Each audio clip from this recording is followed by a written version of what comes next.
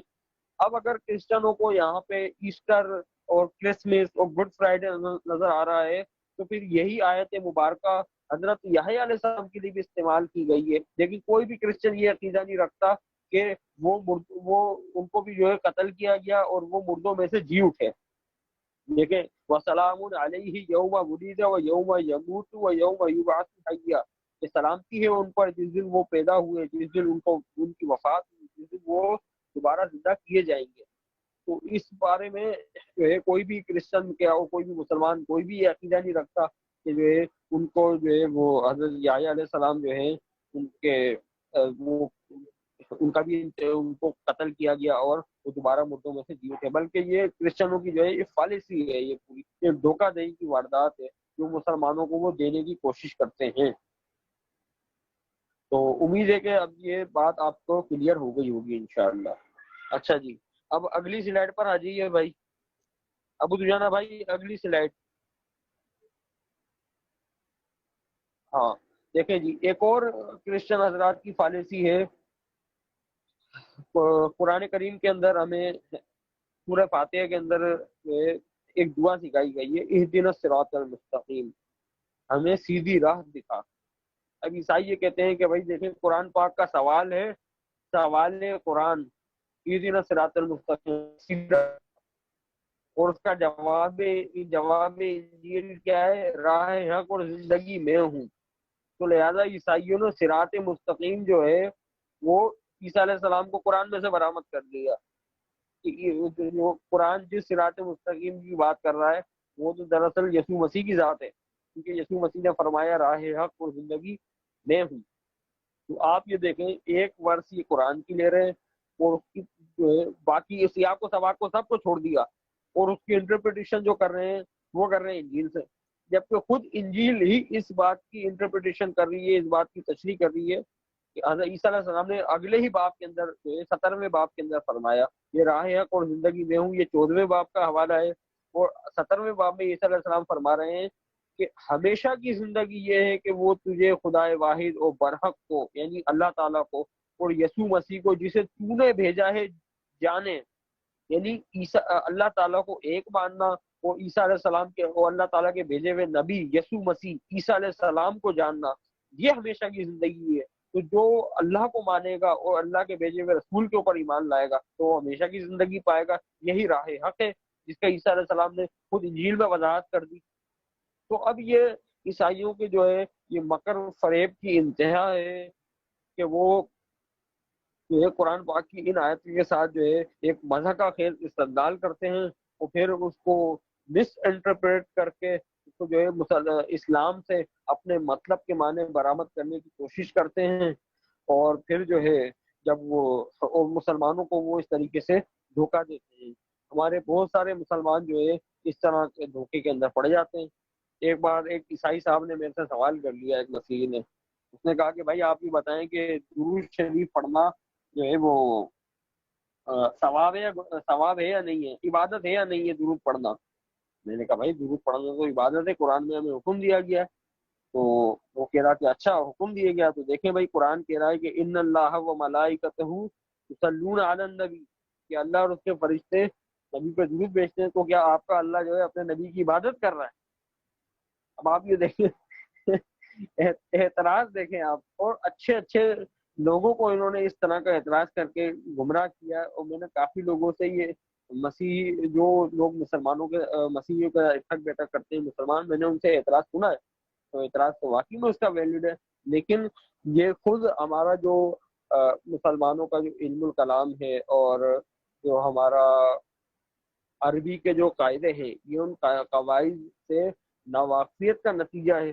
جیسا کہ یعنی جب درود کی نسبت اللہ تعالیٰ کی طرف ہوگی تو اس کے کچھ اور معنی ہوں گے، فرشتوں کی طرف ہوگی تو کچھ اور معنی ہوں گے، اور عام انسانوں کی طرف ہوگی تو کچھ اور معنی ہوں گے. اور یہ بالکل اسی طریقے سے جس طریقے سے قرآن کریم جو ہے وحی کا لفظ مکھی کے لیے بھی استعمال کرتا ہے، تو اس کا مطلب یہ کوئی ہے کہ جو ہے وہی جو ہے مکھی کے اوپر آ گئی. اسی طریقے سے بائبل کے اندر بھی لکھا ہے کہ گدھی نبوت کرنے لگی.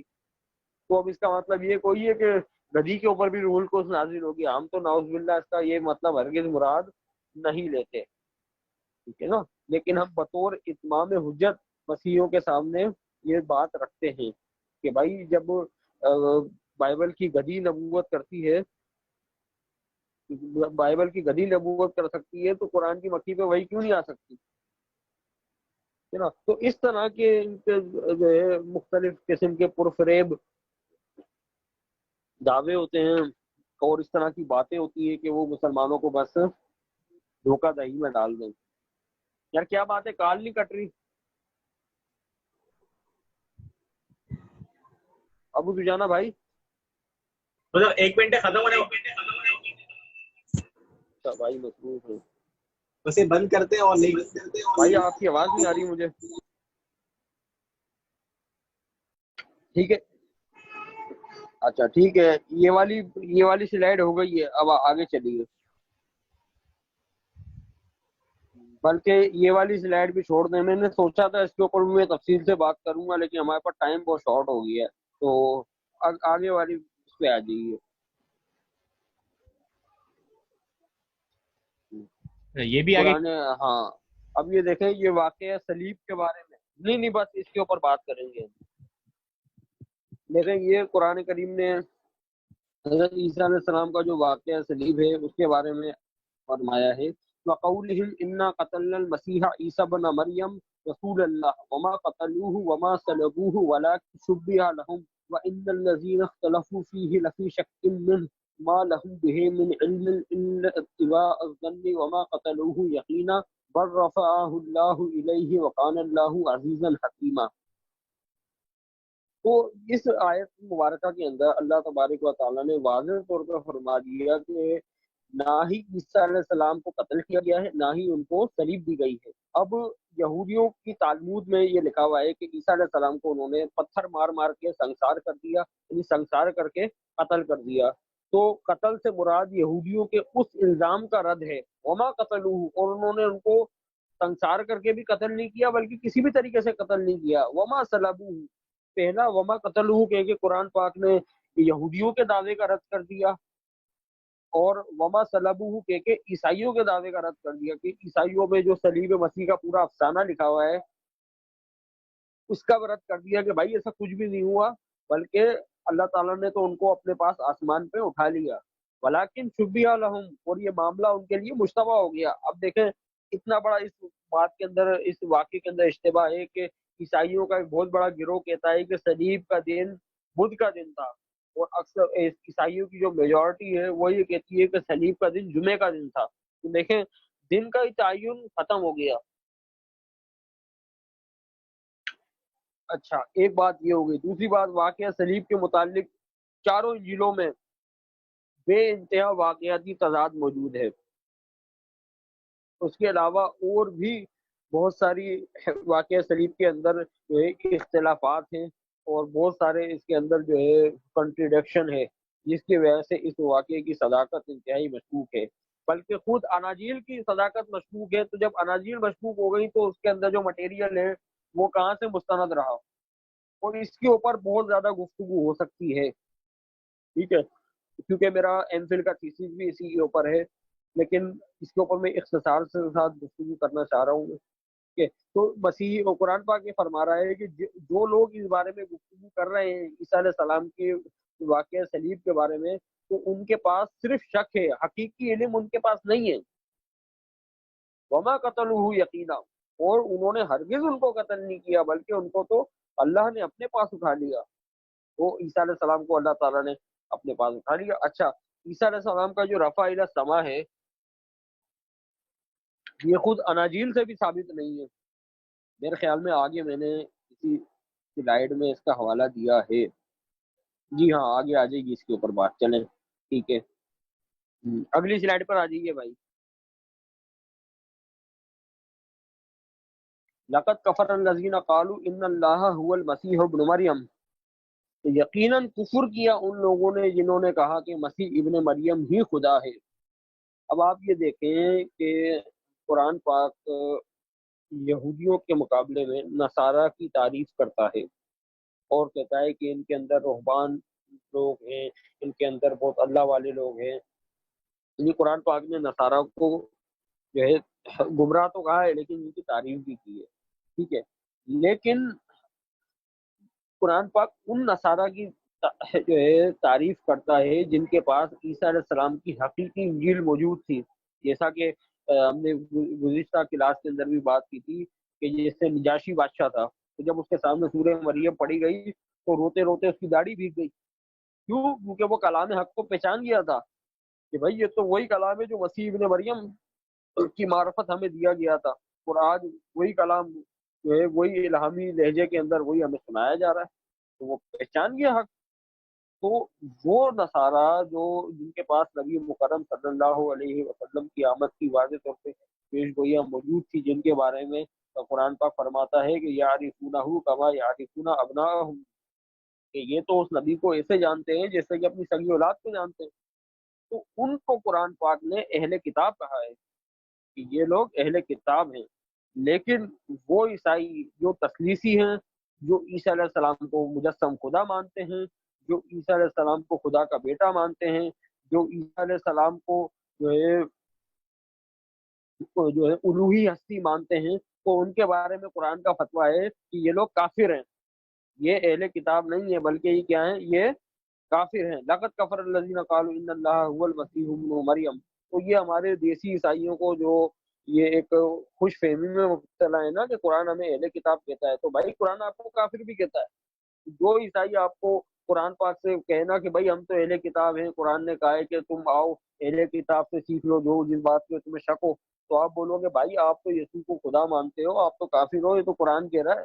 تو آپ کو قرآن کی ایک آیت نظر آ رہی ہے، آپ کو قرآن کی دوسری آیتیں نظر نہیں آ رہی. انہی لوگوں کے بارے میں عیسیٰ علیہ السلام نے کہا تھا کہ یہ لوگ مچھر کو تو جانتے ہیں لیکن پورا کا پورا اونٹ نکل جاتے ہیں. دیکھیں یہ قرآن پاک کی چھوٹی چھوٹی آیتوں سے تو جو ہے اپنا استدلال ثابت کر رہے ہوتے ہیں کہ دیکھیں جی، جو ہے اپنا موقف ثابت کر رہے ہوتے ہیں کہ دیکھیں جی قرآن پاک یہ کہہ رہا ہے، قرآن پاک انجیل کی تصدیق کر رہا ہے، قرآن پاک صراط مستقیم کہہ رہا ہے. تو یہ اتنی بڑی بڑی باتیں ان کو نظر نہیں آتی ہیں.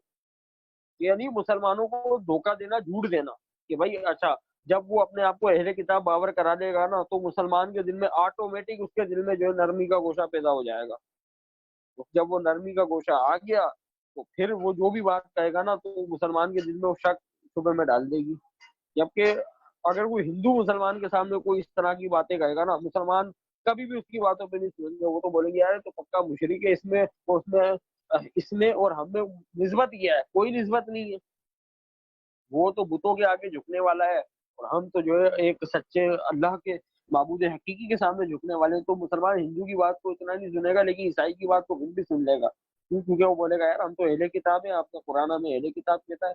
مسلمان بھی بولے گا ہاں یار آپ تو اہل کتاب ہیں، قرآن پاک تو آپ کے بارے میں بات کرتا ہے. تو بھائی قرآن پاک نے کن لوگوں کو اہل کتاب کہا ہے پہلے ہم یہ بھی تو سمجھیں. امید ہے کہ ساتھیوں کو بات سمجھ میں آ گئی ہوگی. ٹھیک ہے، اچھا جی. اب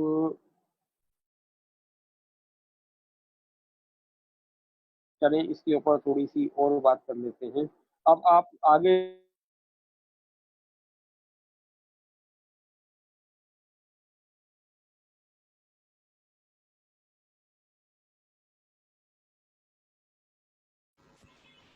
عبداللہ غازی صاحب آواز چلی گئی ہے.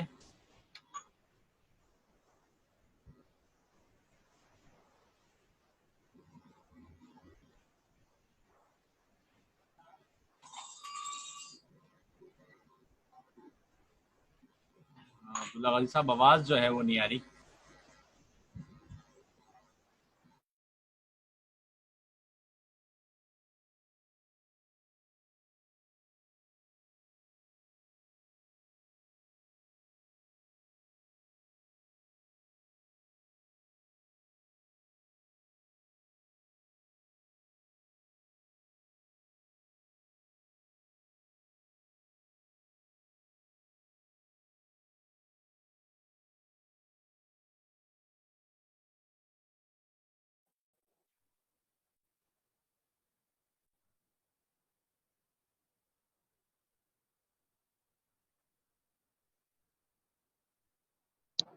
ہیلو